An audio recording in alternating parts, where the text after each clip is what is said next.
Welcome to the Learning Pines YouTube. We hope this video helps. You start by cutting power. Safety matters. First, unplug the charger and device and wait 30 seconds for caps to discharge.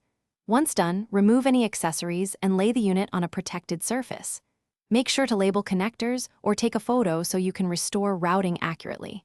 You'll need a small screwdriver and a soft cloth to prevent scratches. This prevents short circuits and preserves alignment.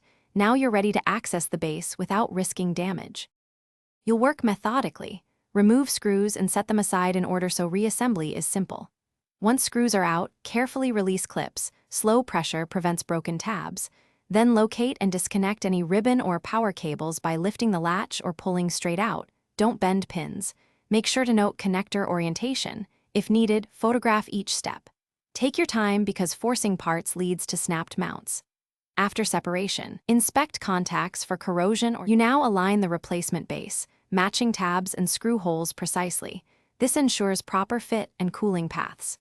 Reconnect cables in the same orientation you recorded, close any latches, then reseat clips and replace screws in the original order, tighten snug but don't over-torque. Once assembled, plug in power and test charging. Confirm LED behavior and measure voltage if available. If it doesn't charge, reopen and check cable seating and contact cleanliness. That single port.